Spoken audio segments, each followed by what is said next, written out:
Senhor Jesus, Mestre amado, agradecemos pela oportunidade, pedimos a Ti o amparo, a inspiração, a orientação para a realização do melhor ao nosso alcance, contando com a presença dos nossos instrutores espirituais, nossos mentores, amigos, que nos têm inspirado e auxiliado na caminhada terrena,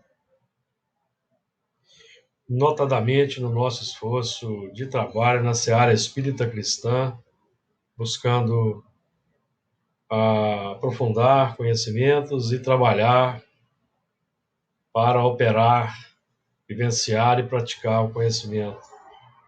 Que nós estejamos unidos no clima da fraternidade, da solidariedade, da amizade, para que estabeleçamos aquele campo vibratório de natureza superior, que vai favorecer a realização do melhor ao nosso alcance, inclusive propiciando a sensibilização dos corações tão necessitados quanto nós mesmos de luz, paz e entendimento. As tuas bênçãos de paz, de compaixão e de misericórdia nos envolvam hoje e sempre. Vamos então fazer a projeção da tela de hoje, do estudo de Gênesis.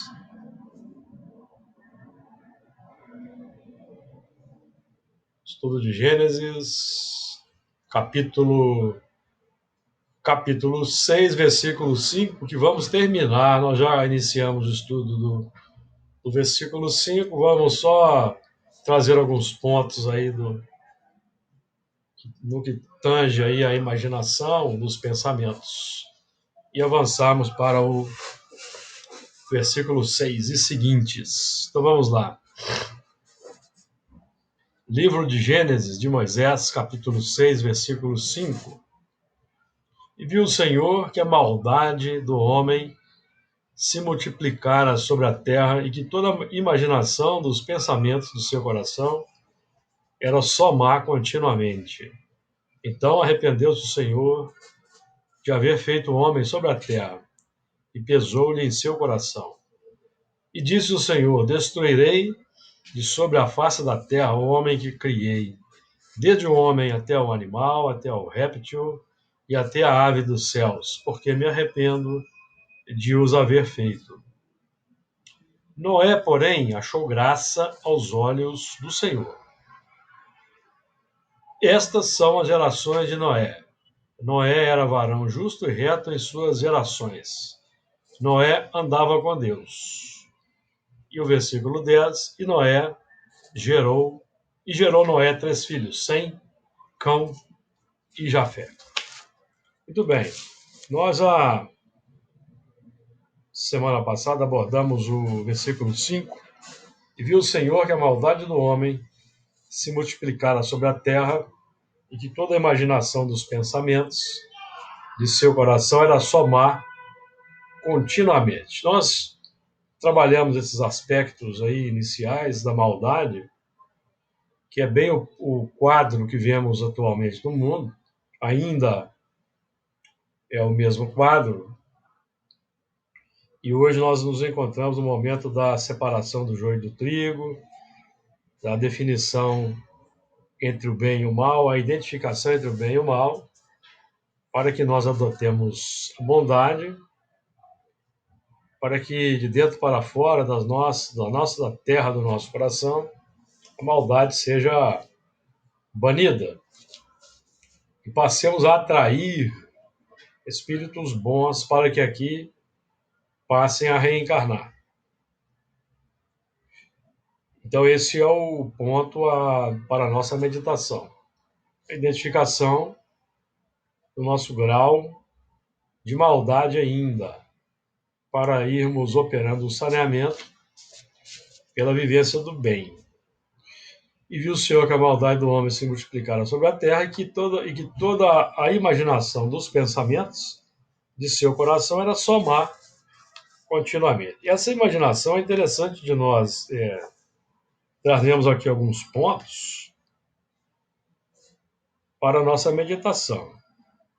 Na desencarnação, por exemplo, essa realidade da imaginação e de sua natureza se revela. Deixa eu fazer uma correçãozinha no texto aqui. Se revela. E as nossas máscaras caem. Então, no livro Pensamento e Vida, capítulo 29, Morte, por exemplo, primeiro parágrafo, Emmanuel vai dizer assim: sendo a mente o espelho da vida, entenderemos sem dificuldade que na morte lhe prevalecem na face as imagens mais profundamente esculpidas por nosso desejo, à custa da reflexão reiterada de modo intenso. Guardando o pensamento, plasma fluídico, a precisa faculdade de substancializar suas próprias criações, imprimindo-lhes vitalidade e movimento temporários, a maioria das criaturas terrestres, a transição do sepulcro é naturalmente obcecada pelos quadros da própria imaginação, aprisionada a fenômenos alucinatórios, qual acontece no sono comum, dentro do qual, na maioria das circunstâncias, a individualidade reencarnada, em vez de retirar-se do aparelho físico, descansa em conexão com ele mesmo, sofrendo os reflexos das sensações primárias que ainda se ajustam. Então, o nosso esforço deve ser para qualificarmos a nossa capacidade imaginativa, cultivando ideações felizes. E nós temos uma oportunidade muito grande e muito importante de exercitar essa capacidade no, no quadro da nossa reunião mediúnica de segunda-feira. Muitas pessoas supõem que para estar se concentrado no trabalho mediúnico é preciso ficar em oração 100% do tempo. Não é necessário se manter em oração, como nós entendemos normalmente, 100% do tempo. O que é necessário? Porque se nós ficarmos orando, amigos, nós vamos ser tomados pelo cansaço, pelo esgotamento da energia mental, certo? Então é preciso alternar. Oramos, mentalizamos quadros da natureza. Podemos mentalizar um quadro comovente de uma mãe acalentando uma criança, etc. O céu, o mar, um lago. Tudo isso é positivo, é energia positiva, imaginação positiva que vai sendo movimentada e que vai favorecendo, formando um quadro feliz, vibracionalmente qualificado para o trabalho mediúnico. A meditação sobre um texto, certo? Isso na reunião de segunda-feira é muito importante, por exemplo, esse esforço para nos mantermos em concentração, ainda mais que estamos realizando o trabalho à distância. Então, e exercitando esse movimento mental durante a reunião, nós estamos estabelecendo novos hábitos mentais. E é natural que, à medida que o tempo vai passando, a gente incorpore essa dinâmica operacional no nosso dia a dia. Então, nós vamos qualificando a nossa capacidade mental. Certo? Deu uma ideia? Ficou claro aí para a turma?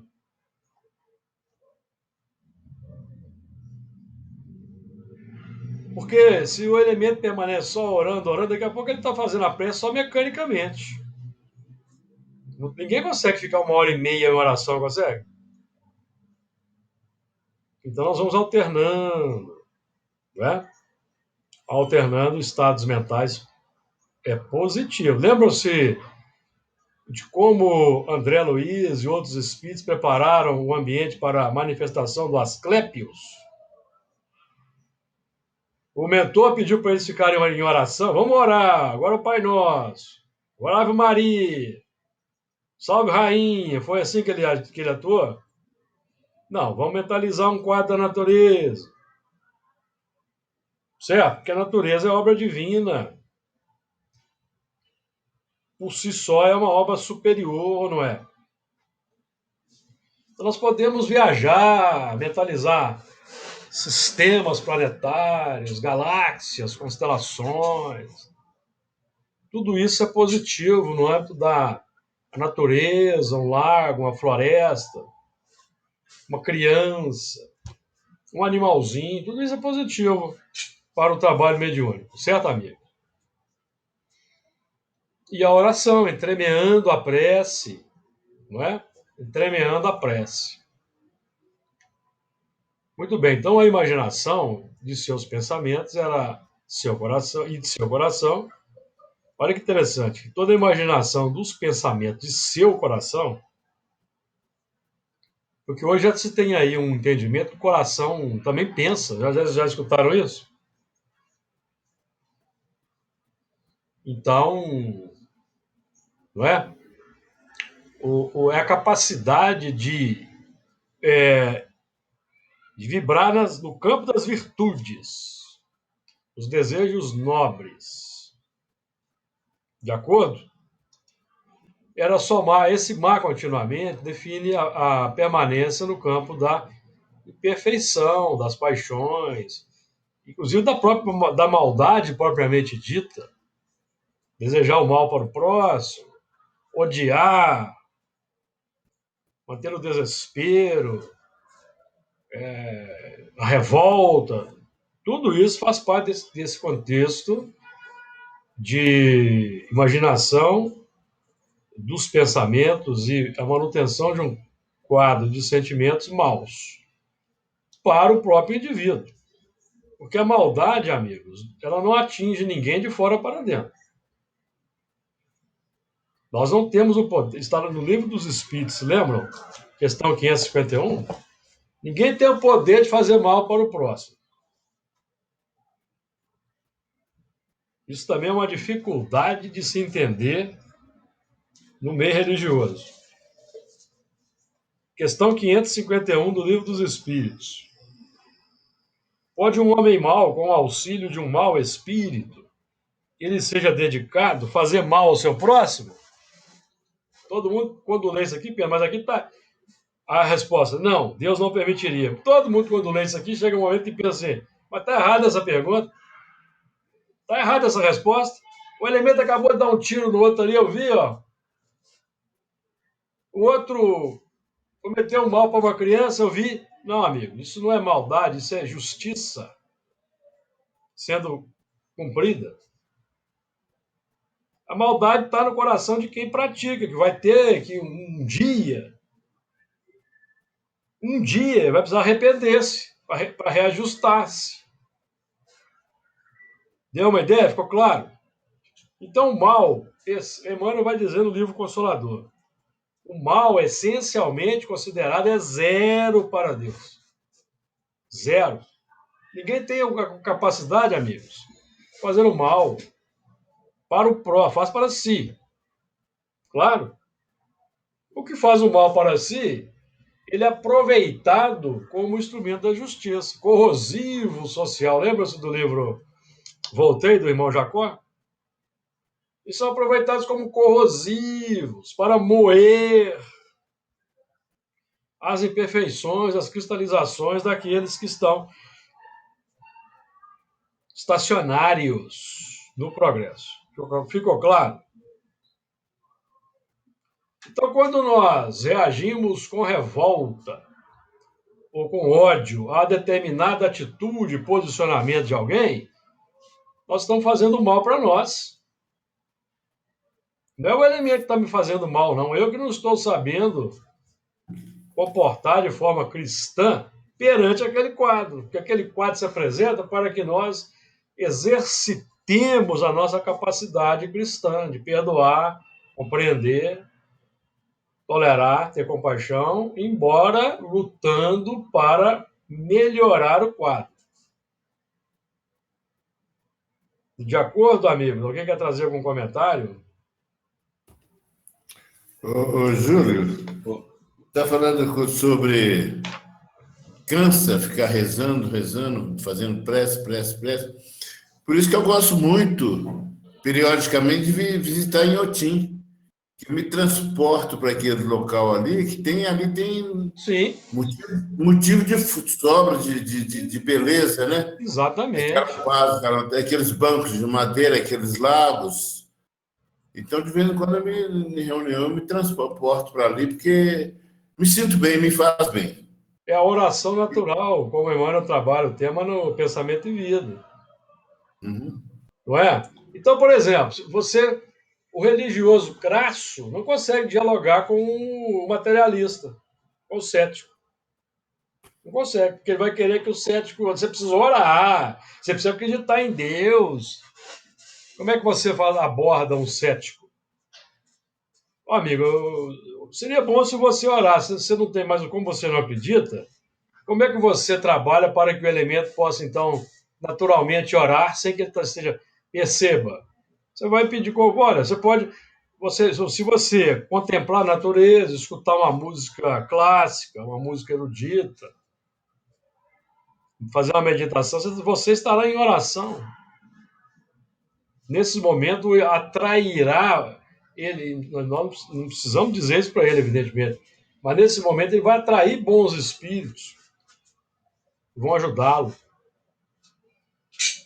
Fazer o bem para o próximo é oração,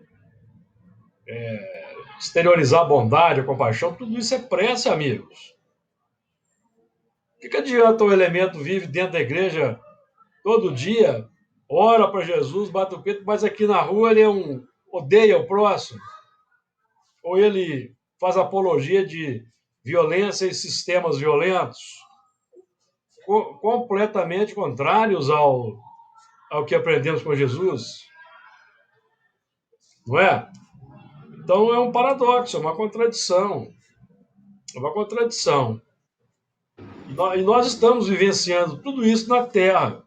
Esses equívocos, esses posicionamentos religiosos equivocados.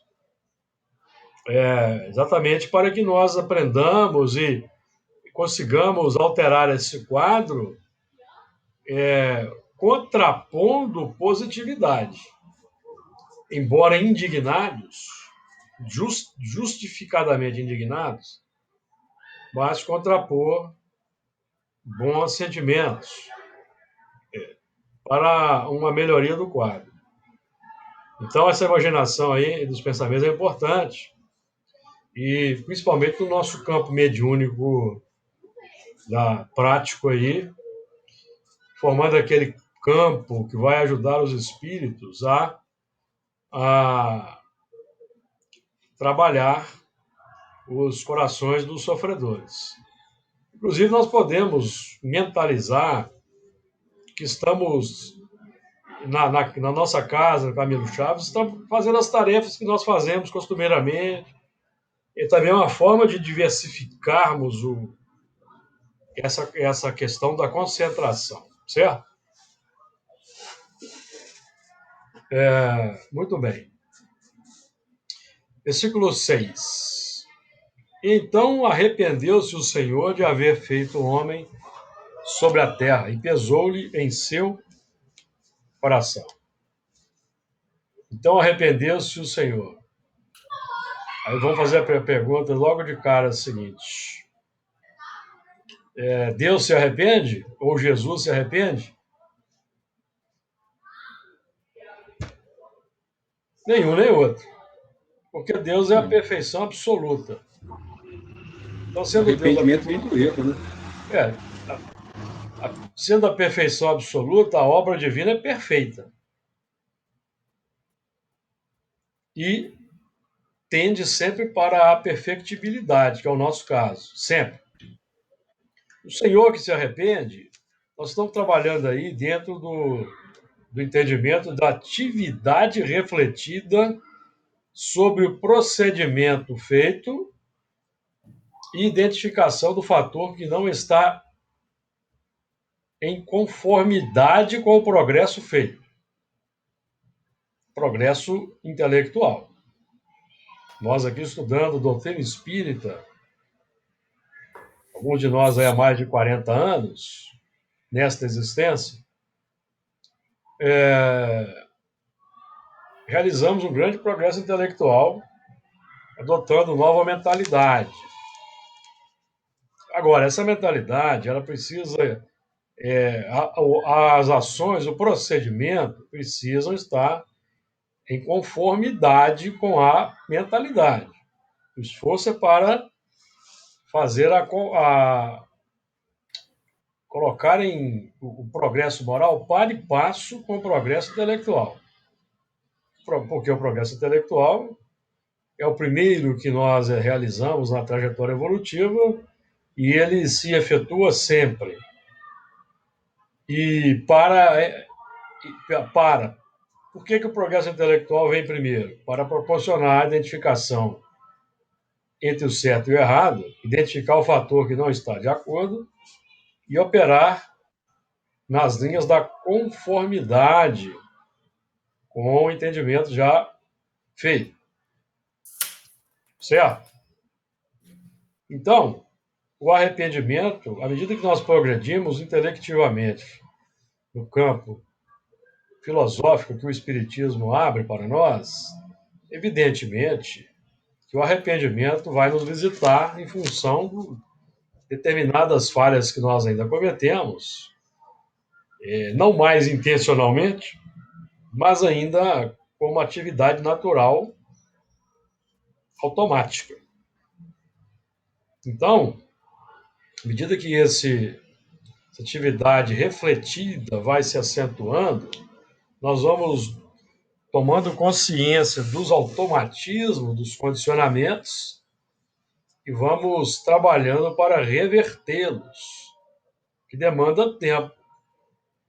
Porque nós só revertemos um condicionamento estabelecendo outro condicionamento que vai se sobrepor àquele. Certo? Que está simbolizado naquela frase de João Batista: eu preciso que ele cresça para que eu diminua. Então, o fator positivo precisa crescer para o negativo diminuir. Deu uma ideia, amigos? Então, o sistema não é ficar combatendo o mau hábito, é criar bons hábitos. Eu tenho um mau hábito, eu tenho que investir nos bons hábitos. Porque o gosto pelo mau hábito vai desaparecer à medida que eu tomar gosto por outros hábitos. Aí eu vou deixando gradativamente aquele hábito que já não é adequado, mas que nós precisamos atender ainda um certo tempo, amigos. Porque senão nós vamos entrar em desajustes emocionais no campo interior. Então é como se nós estivéssemos atravessando um túnel e de repente a gente quisesse sair do túnel lá no meio do túnel. Ah, eu vou jogar uma bomba aqui, vou explodir esse túnel para eu sair. Vai dar certo? Não vai, o túnel vai desabar em cima, não vai? É uma metáfora interessante para nós entendermos que é preciso, nesse trabalho de alteração de um hábito, nós vamos atendendo gradativamente menos esse hábito, criando um novo hábito que vai se sobrepondo. Vocês compreendem, amigos? Como que funciona? Então, o elemento às vezes vai aconselhar lá um viciado inveterado. Você tem que parar com isso. Vai dar certo? Não vai. Você tem que estabelecer uma estratégia, convidando para ele começar a adotar outros hábitos. Que aí aquele hábito vai ficando com menos importância no campo dos desejos. Por isso que é difícil os elementos vencerem viciações. Então nós precisamos ter paciência conosco e paciência com os elementos que estão envolvidos por grandes dificuldades. Então, outro aspecto que nós devemos eliminar é a alimentação de culpa. Não tem sentido alimentarmos culpa. O ato foi feito, bola para frente, amigos. Vamos buscar não repetir. A culpa vai ser contraproducente e a culpa vai ser uma tomada, um fio desencapado para conexões com desencarnados. Então é preciso a gente se conhecer, entender que nós ainda vamos errar. Vamos cometer deslizes e isso é natural ainda. O importante é cair em si, arrepender-se e partir para novas operações, novas ações. Sempre que nós nos descobrimos em falhas. Insistir. Um dia nós vamos conseguir a vitória. Mas é preciso ter paciência nesse campo aí da. Então nós temos pontos interessantes na codificação, Livro dos Espíritos, que nos falam aí dessa questão do arrependimento, expiação, reparação, certo?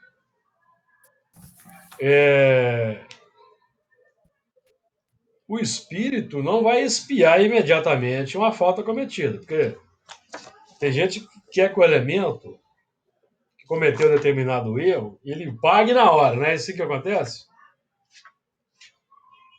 Mas não é assim que a providência divina age, não. Questão 262A, Deus sabe esperar, não apressa a expiação. Aí já o elemento que é vingativo já desanima quando lê isso aqui. Certo? Desanima.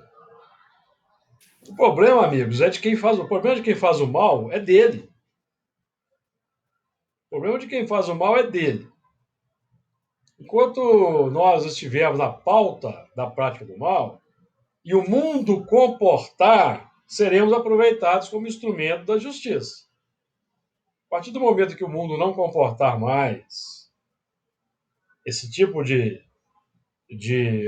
permanência, aí nós seremos transmigrados para mundos onde isso é adequado. Agora, não quer dizer que Deus, que sabe esperar, não apressa a expiação, não vai impor a expiação, vai impor em determinado momento. Ó, todavia, pode impor certa existência a um espírito, quando este, pela sua inferioridade ou má vontade, não se mostra apto a compreender. Então, chega um momento, se o elemento tem má vontade ou é muito ignorante, a expiação vai ser imposta. Expiação vai ser imposta. Isso é repetido na questão 1008 também do Livro dos Espíritos. 1008. Depende sempre da vontade do espírito a duração das penas.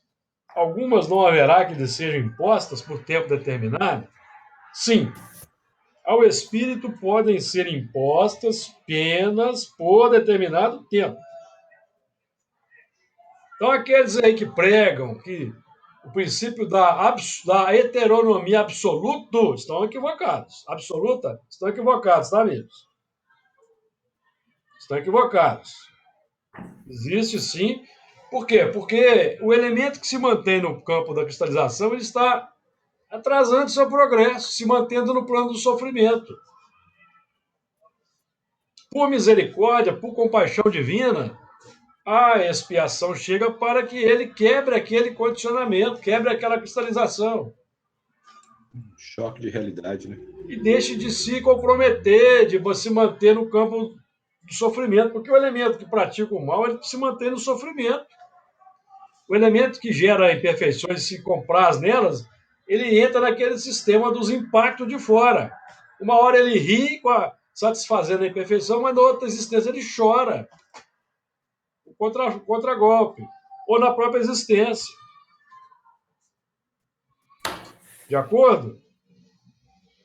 Né? O elemento, por exemplo, que persegue aquele prazer de acelerar um automóvel até o limite. Muita gente tem esse tipo de prazer, não tem?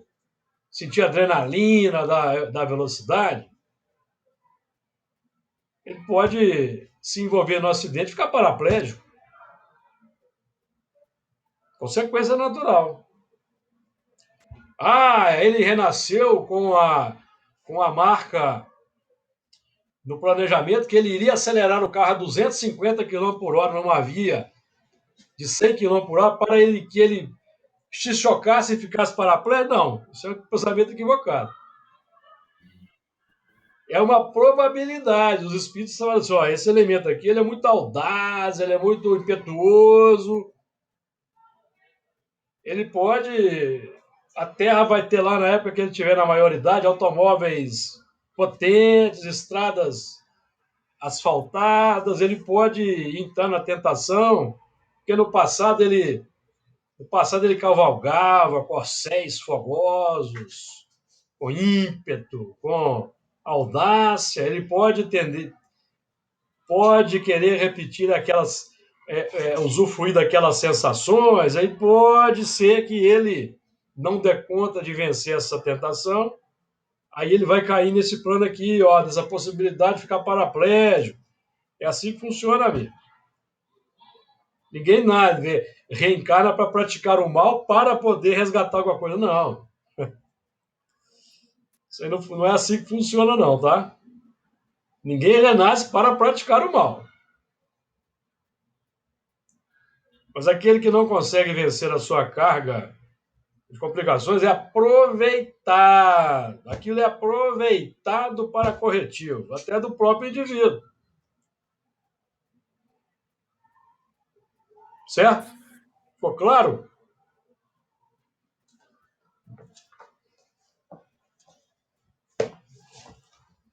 Vamos lá, então. Então, arrepender-se do Senhor.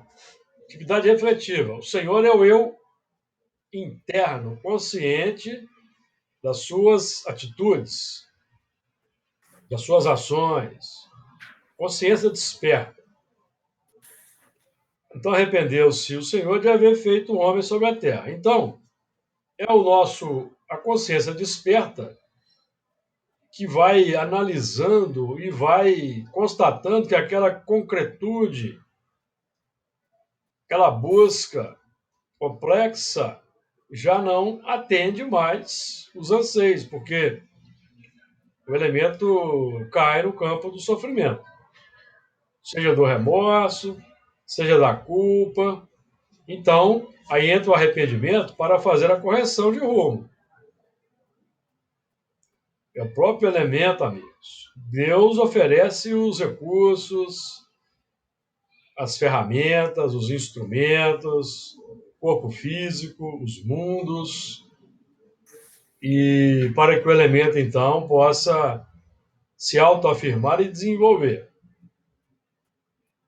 Então, o elemento que permanece enamorado de si mesmo, da sua carga voluntariosa, do atendimento à sua adrenalina particular, Deus permite que ele permaneça nesse campo, mas ele vai sofrendo aqueles entrechoques naturais. Mas Deus permite. Aí ele vai sendo aproveitado onde for necessário, certo?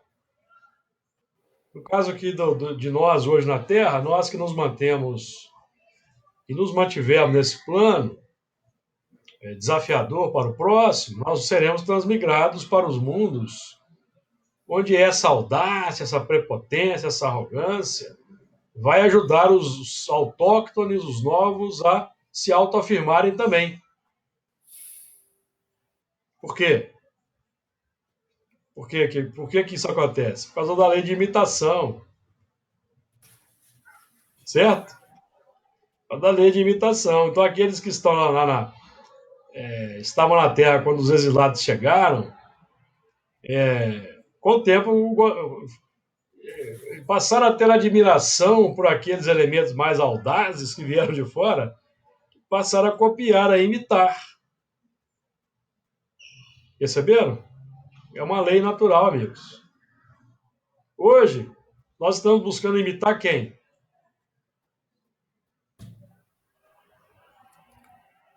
Quem que nós estamos buscando imitar hoje? Jesus. Evidentemente. Mas no passado, nós imitávamos os poderosos, ou quando nós não éramos os próprios poderosos, que geravam a atração pelo arrastamento magnético. E é por isso que um grande número desses elementos estão hoje no movimento espírita, que é um movimento de vanguarda, em termos de filosofia na Terra. E é por isso que muitos são dirigentes de reunião mediúnica, que vão receber esses mesmos espíritos que os admiravam no passado, para mudar o rumo. Ou não é isso que acontece? Sem pretensão de vaidade nossa aqui, amigo, nós estamos constatando aqui uma lei natural em funcionamento. Não é que acontece conosco? Ah, você nos traiu. Não foi isso? Nós já ouvimos isso na reunião? Seu traidor. Lembra-se daquelas comunicações da Babilônia? Seu traidor, seu falso. Lembra-se disso? Então, é isso, amigos. É um movimento aí natural, importante, que faz parte da evolução, porque o mais adiantado auxilia o menos adiantado por meio do contato social. Os exilados de Capela eram mais adiantados, não eram? Mais adiantados do que os que estavam na Terra.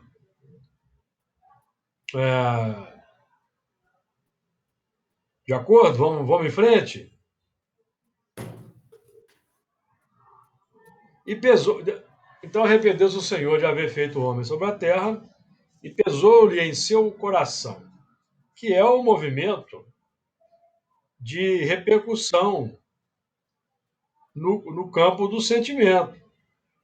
Esse peso pode ser depressão, angústia, o próprio arrependimento, a culpa, o remorso, todos esses sentimentos que trazem uma carga de expiação.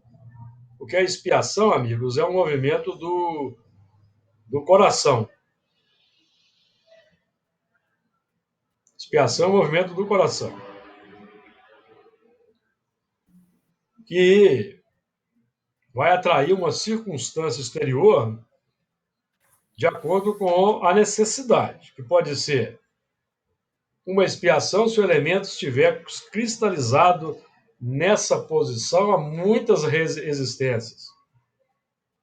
Então Deus pode lhe impor uma certa existência porque há má vontade. De acordo? A própria falta de aplicação do padrão superior, que nós já constatamos que já prepondera na intimidade intelectual, também é um fator de sobrepeso, quando nós não conseguimos agir de acordo com o progresso feito.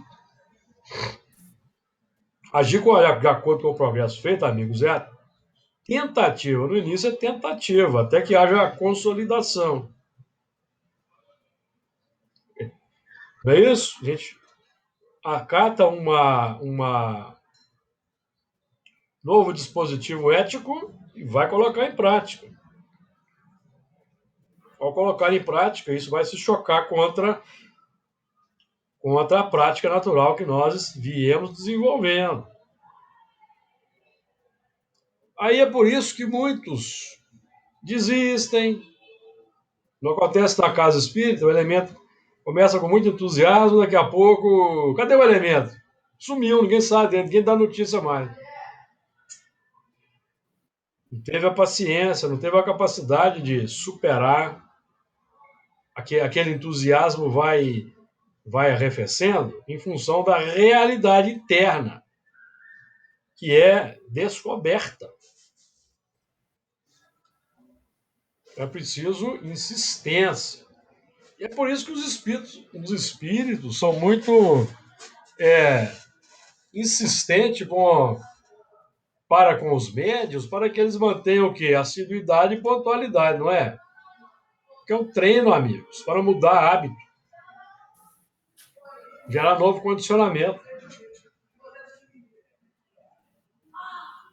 Até chegar naquele ponto em que o elemento vai fazer de tudo para estar no trabalho.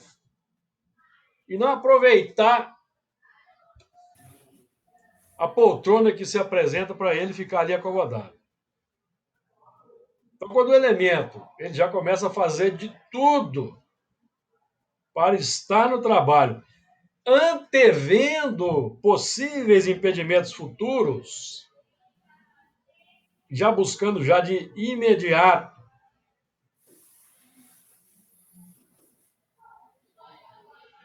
solucionar, então o elemento já está no caminho da libertação. Ele já está disputando a honra de servir. Disputando a honra de servir.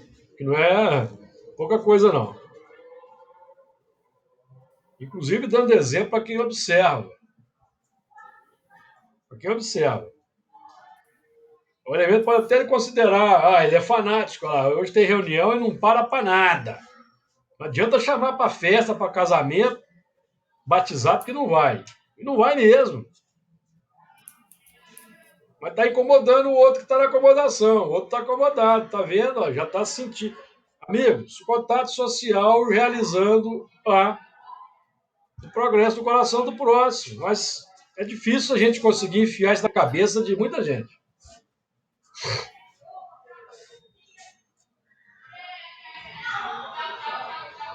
Então vamos lá. Vamos em frente. Porque esse movimento de pesar no coração, vocês notaram o número do versículo aí? Versículo 6, capítulo 6. É no sexto estágio que pesa mesmo. Sexto estágio. Que pesa, amigo. Desconforto. Muito bem. Versículo 7. E disse o Senhor: destruirei de sobre a face da terra o homem que criei, desde o animal desde o homem até o animal, até o réptil e até a ave dos céus, porque me arrependo de os haver feito. Então aí o primeiro movimento é e viu o Senhor que a maldade se multiplicava sobre a terra. Então o primeiro movimento, por que o Senhor viu que a maldade do homem se multiplicou sobre a terra, o Senhor interno? Porque ele adotou um novo conhecimento. Aquele conhecimento novo projetou luz sobre o mundo interno. Então ele viu, certo? Qual que é o segundo movimento? Arrependeu-se. Isso aqui não está de acordo, preciso mudar, arrependeu. Segundo movimento. Terceiro movimento, destruição. Nós já falamos aqui que a lei de destruição ela trabalha em conjunto com a lei de conservação. Os amigos sabem que nós trabalhamos esse conceito. Todas as leis morais elas são atributos do pensamento. Ou todas as leis morais são imanentes ao pensamento. O que é imanente? Imanente é o que está inseparavelmente contido na natureza de um ser ou de um objeto, inerente. Então, o pensamento ele tem características ou capacitações ou qualidades de conservar, de destruir ele opera um trabalho, ele multiplica, o que mais nós podemos dizer? Conserva, adora. Todas as leis morais estão aí embutidas no pensamento. Então, a grande lei é o pensamento, que no fundo é amor, tá? É amor. Porque o pensamento é eletromagnético. O pensamento se irradia como onda e atrai como ímã. Então, isso é amor. A atração é amor. A atração é amor. Aprendemos isso com Emmanuel, por exemplo. Não é? A lei de atração se sublima no amor que o espírito sente. Lá no reino dos átomos é a atração, é a lei de coesão, as forças fortes, as forças fracas, gravidade, e vai por aí. Amor. Certo? Então, para que nós destruamos uma característica negativa, é preciso conservar a positiva. É assim que nós destruímos. Eu vou destruir esse pensamento maligno que eu tenho. Não vou pensar mais. Mas se o elemento não começar a ler coisas boas, investir na leitura de obras edificantes, ele não altera aquela carga de pensamento. Ele precisa renovar a mente. Lembra-se de André Luiz que certa passagem de sua obra, eu não me recordo agora qual é, ele diz assim, acho que é Conduta Espírita, se não me engano, a renovação das ideias proporciona a renovação do corpo. Mais ou menos assim. Então, eu quero destruir um vício, eu preciso conservar uma virtude. Como que eu conservo a virtude? Praticando-a. Ninguém conserva a virtude, amigo, pegando um tratado de Aristóteles sobre a felicidade. Por exemplo, se não me engano, Aristóteles trabalha a felicidade numa obra chamada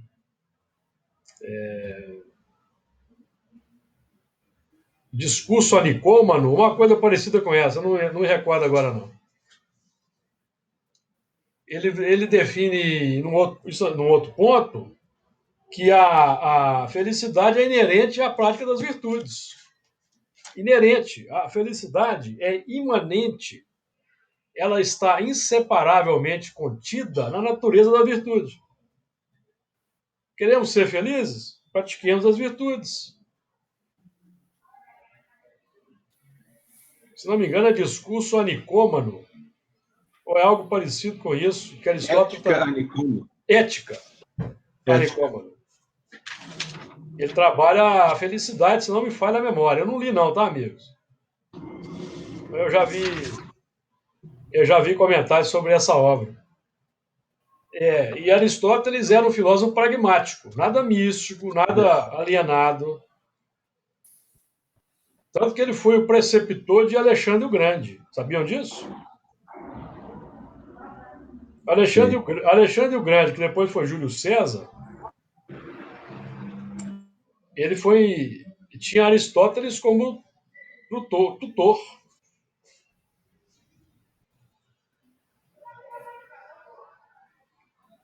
Deu uma ideia, amigos? Então, essa destruição, ela depende de um processo de construção, de conservação de novas coisas. Então, eu só vou destruir a má vontade de ir para uma reunião com a qual eu me comprometi em ser assíduo, em ser pontual, se eu insistir em ir quando eu não estou com vontade. E com o tempo eu vou criar a necessidade de ir, perceberam? A necessidade de ir, amigos. Então, destruirei sobre a face da terra o homem que criei. Então, aqui é o trabalho do sobre a face da Terra, nós estamos trabalhando o sentimento. A face do espelho é o sentimento. Lembra-se de Emmanuel, Pensamento e Vida? Primeiro capítulo. A face do espelho é o sentimento. É a terra interior onde nós vivemos. Onde nós vivemos? Vivemos na terra interior. Ah, não, eu vivo no Brasil, o coração do mundo para o evangelho é negativo. Você está no Brasil. Mas você vive na sua terra interior, que é o seu campo vibratório do sentimento. É aí que você vive. Que pode estar consentânea ou não com a pátria do evangelho, que é a pátria em que Jesus vivia. Jesus vivia na pátria do evangelho. Ele era a pátria do evangelho, certo? Andava. Onde ele ia, ele levava a pátria do evangelho. Levava o bem-estar, levava a harmonia, embora sendo enérgico. Mas ele não, quando ele era enérgico, ele não odiava ninguém. E nem sentia raiva. Um ponto importante considerarmos aí.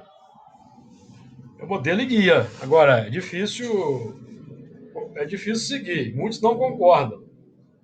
Adaptam. Então, eu preciso trabalhar que mantêm os sentimentos que mantêm no mundo as construções, as edificações. É por isso que Allan Kardec conjuga essa questão da destruição com a educação no Livro dos Espíritos, cujo ponto fundamental é o combate ao egoísmo, combate ao egoísmo, questão 913, destruição do materialismo, questão 799, e reforma das instituições, questão 914, para que o mundo avance e ofereça instituições. Olha aqui, agora que é o ponto importante. Aqueles de nós que vamos nos transformando, vamos elaborando novas construções no mundo, construções que vão se definir por instrumentos da misericórdia, que vão transformar o mundo, transformar as instituições, transformar as leis. Tem muita gente aí que não concorda com as leis atuais, não tem? Como é que nós vamos alterar as leis? Alterando os nossos corações, primeiramente. Porque as leis humanas são um treinamento para. Respeitando as leis humanas, nós estamos nos adestrando para acatar as leis divinas. As leis, aí nós vamos chegar no momento que nós vamos notar que há muitas leis humanas que não estão consentâneas com as leis divinas. As leis divinas são as leis do pensamento. Então, para que nós consigamos mudar, ajudar a humanidade a mudar, é preciso investir na educação, reforma das instituições, a educação, que é a arte de formar caracteres, porque a educação é o conjunto dos hábitos adquiridos. Olha que interessante o Kardec dizendo para nós. A educação é a arte de formar caracteres, ou seja, a educação é a arte de formar o caráter. E a educação é o conjunto dos hábitos adquiridos. Então, quando nós falamos aqui em que o senhor arrependeu de ter construído, que vai destruir, estamos falando dos hábitos perniciosos adquiridos, que não estão consentâneos com as leis morais que nós já adotamos. Certo? E exemplificar em sociedade para aqueles que têm dificuldade em entender as leis divinas. É o testemunho.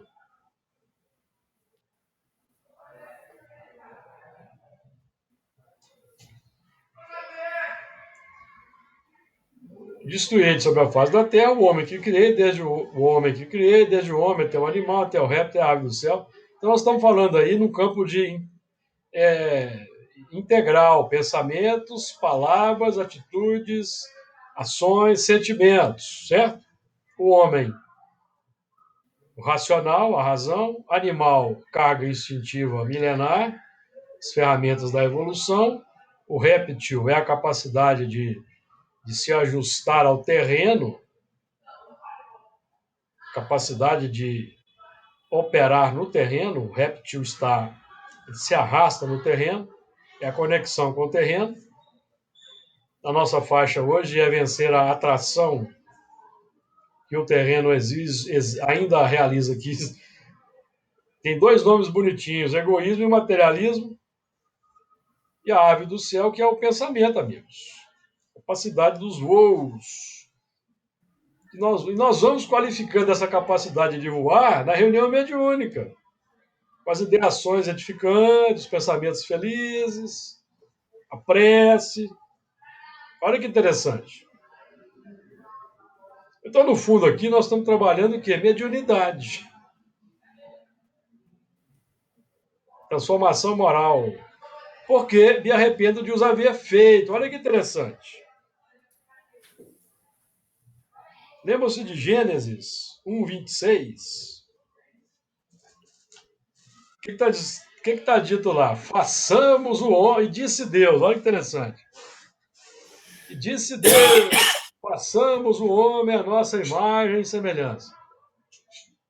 Não é curiosa essa construção?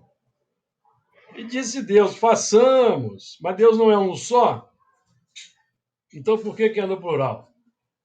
Porque Deus cria, mas quem faz somos nós. Então, me arrependo de os haver feito. Então, aqui, não se trata do verbo criar. Eu me arrependo de os haver criado, não. Então, é assunto que tange ao Deus interno, que tange a cada um de nós. Quem faz no universo, amigos, somos nós, porque Deus não exerce ação direta na matéria, lembram-se? Quem faz, quem opera é o Filho,